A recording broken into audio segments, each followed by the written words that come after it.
Hi there, and today I am going to be talking all about targets and commission. It's so important to make sure that you get it right. So how do you do that? Keep watching to find out. So I spend loads of time talking to people about setting targets and commission for their sales teams. Now, the reason for that is because it's so important. As a salesperson, I want to feel excited and motivated by the opportunity to achieve a target and get some of that lovely commission in my pocket. So if you're setting targets and commissions, how do you make sure it works not just for your salesperson, but also for the business? Well, the key to setting any target is ensuring it is achievable but stretching. And that's an important balance. What I do when I'm starting to look at targets and commissions is I always look at the figures for the previous months, the previous quarter.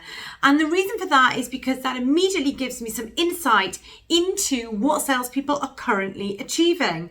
Sometimes this will be without any target or commission at all. Sometimes it will be they're achieving something without actually hitting the target that's been set. But the key thing is to look at what are we currently achieving. And the more history you've got on this, the better. If you can look at last year's figures, last quarters, last months, that is all going to help you build a picture as to what's gone on, who's been involved, so on and so forth. But ultimately, what you want to think about is what are people currently achieving and what would be a little bit more of a stretch. And this starts to give you an idea as to where your target should sit. So then you need to think about what is it exactly you are targeting. Is it a one-off sale? Is it something that's a monthly recurring amount of money? Is it an annual figure or even a full lifetime value? This will impact which of those things it's best to focus around. So you need to be clear, what's the target and what is that target based upon? You might even choose to hit targets around the number of deals or the number of users that have been brought on board. So there's lots of different ways to do it. I even work with one business where it's about the profit on an individual deal. It doesn't really matter as long as it is clear and transparent and everybody knows what it's based upon. Now, once you've got your target, you need to start to think about your commission. This is where salespeople get excited. What are they going to earn for the revenue and the business that they are going to bring in for you? And there's lots of different ways that you can do this. You can choose a flat rate figure. You could choose a percentage. You can actually choose for it to be some sort of profit share. There's all sorts of different ways that you can decide to cut the commission. The key thing is though, it needs to be easy to understand. You need people to be really clear. If they do 4 deals, they're going to get £500. If they do 10 grand, they're going to get 1,000. It doesn't really matter how you slice and dice that. You'll know what you're expecting them to do based on the targets that you've already decided upon. But the key thing is, think about the payment. The payment that you're going to make the salesperson must not only be achievable for the company to pay, but also exciting for the salesperson. So quite often when I'm briefing teams, I'll say, okay, so if you were to hit that figure and make your £500 commission, what would you spend it on? And actually getting every person in the room to come up with a response to that is really motivating. I've even been around after one of those briefing sessions, and in the morning people have come into their desks with a picture of what they said that £500 was going to get them. How motivational is this? That thing is right in front of them. They can have it. All they need to do is the target that I've set them. Something else to think about can be different ways of enthusing people. So it might be that you don't have a dedicated sales team, so you might not want to go down the commission route. The brilliant thing around this is there's other ways of doing it. You can reward people with other things.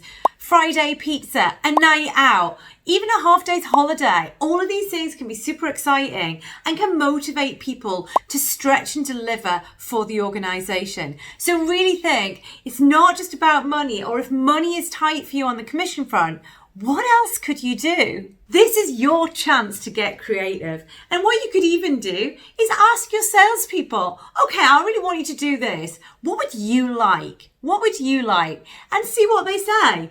It's a really interesting way of getting feedback. And I know for a fact that one of the things my team used to really enjoy was putting on stretch targets with a 4:00 finish on a Friday. It was amazing how much more business people were prepared to secure to go home an hour early. So in an ideal world, people would hit their targets, we'd pay them commission, and everyone would be happy.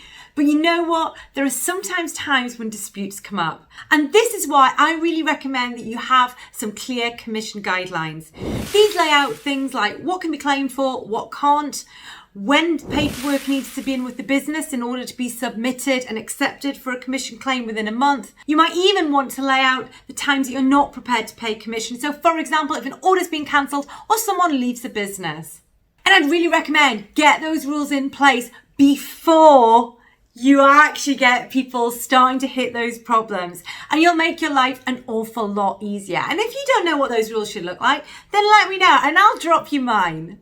The last thing to think about is that if you're writing a huge commission check, you should be delighted.